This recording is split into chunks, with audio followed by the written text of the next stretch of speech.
Hi, ಇದು ಸ್ವಲ್ಪ ದಿನದ ಹಳೆ ವ್ಲಾಗು ಇವತ್ತು ಶೇರ್ ಮಾಡ್ಕೊಳ್ತಾ ಇದ್ದೀನಿ. ತುಂಬ ದಿನ ಆದಮೇಲೆ ಹಾಸ್ಪಿಟಲ್ಗೆ ಹೋಗಿದ್ದೆ. ಸೊ ಜನರಲ್ ಚೆಕಪ್ ಇತ್ತು.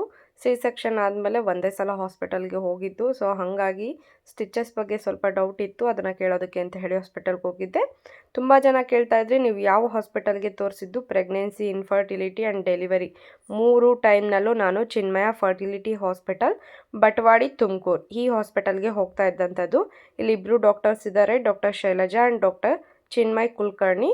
ಹಸ್ಬೆಂಡ್ ಆ್ಯಂಡ್ ವೈಫ್ ಇಬ್ಬರು ಕೂಡ ಗೈನಕಾಲಜಿಸ್ಟ್. ತುಂಬಾ ಎಕ್ಸ್ಪೀರಿಯನ್ಸ್ ಇರೋವಂಥ ಡಾಕ್ಟರು, ಕೈಂಡ್ ಹಾರ್ಟೆಡ್, ತುಂಬಾ ಚೆನ್ನಾಗಿ ರೆಸ್ಪಾನ್ಸ್ ಮಾಡ್ತಾರೆ. ನೀಟಾಗಿ ಎಲ್ಲದ್ರ ಬಗ್ಗೆ ಎಕ್ಸ್ಪ್ಲೈನ್ ಮಾಡಿ ಹೇಳ್ತಾರೆ. ಇವರೇ ನೋಡಿ ಡಾಕ್ಟರ್ ಶೈಲಜಾ. ನಾನು ಇವರಿಗೆ ಕೂಡ ತೋರಿಸ್ಕೊಳ್ತಾ ಇದ್ದಂಥದ್ದು ಪ್ರೆಗ್ನೆನ್ಸಿ ಟೈಮ್ನಲ್ಲಿ, ಡೆಲಿವರಿನಲ್ಲಿ ಎಲ್ಲ. ನನ್ನ 2 ಡೆಲಿವರಿ ಕೂಡ ಮಾಡಿದ್ದಂಥದ್ದು ಇವರೇನೆ. ತುಂಬ ದಿನದಿಂದ ತುಂಬ ಜನ ಕಮೆಂಟ್ ಮಾಡಿ ಆ್ಯಂಡ್ ಪರ್ಸ್ನಲಾಗಿ ತುಂಬ ಮೆಸೇಜಸ್ ಮಾಡ್ತಾಯಿದ್ರಿ, ಯಾವ ಹಾಸ್ಪಿಟಲ್ಗೆ ಹೋಗ್ತಿದ್ದೀರಾ, ಯಾವ ಹಾಸ್ಪಿಟಲ್ನಲ್ಲಿ ತೋರಿಸಿದ್ದಂಥದ್ದು, ಪ್ಲೀಸ್ ಹೇಳಿ ಅಂತ ಹೇಳಿ. ನಿಮ್ಮ ಪ್ರಶ್ನೆಗೆ ಉತ್ತರ ಸಿಕ್ತು ಅಂತ ಅಂದ್ಕೊಳ್ತೀನಿ. ನನಗೆ ಜರ್ನಿನಲ್ಲಿ ವಾಮಿಟ್ ಆಗುತ್ತೆ. ಗುಬ್ಬಿಯಿಂದ ಹೆಗ್ಗೆರೆ ಹೋಗೋ ಅಷ್ಟರಲ್ಲಿ ನನಗೆ ವಾಮಿಟ್ ಆಯಿತು. ಸೊ ತುಂಬ ಹೊಟ್ಟೆ ಹಸಿತಿತ್ತು ಅಂತ ಹೇಳಿ ಒಂದು ಇಡ್ಲಿನ ತಿಂದು ಸೊ ನಾವು ಅಲ್ಲಿಂದ ವಿಶ್ವಾಸ್ ಜ್ಯುವೆಲರ್ಸ್ಗೆ ಹೋದ್ವಿ. ನನ್ನ ಮಗನಿಗೆ ಕಿವಿಗೆ ಸ್ಟಡ್ನ ತೊಗೊಳ್ಬೇಕಿತ್ತು. ಸೊ ಹಾಗಾಗಿ ಹೋಗಿದ್ವಿ. ಅವ್ನು ನೋಡಿ ಹೇಗೆ ಆಟ ಆಡ್ತಿದ್ದಾನೆ ಅಂತ ಹೇಳಿ. ಜ್ಯುವೆಲ್ರಿ ಶಾಪ್ ಒಳಗಡೆ ವೀಡಿಯೋಸ್ ಏನು ಮಾಡೋ ಹಾಗಿಲ್ಲ, ಅಲೋ ಇಲ್ಲ ಅಂತ ಅಂದರು. ಸೊ ಅದಕ್ಕೋಸ್ಕರ ಮಕ್ಳದ್ದು ವೀಡಿಯೋ ಮಾತ್ರ ಮಾಡ್ಕೊಳ್ತಾ ಇದ್ದೀನಿ.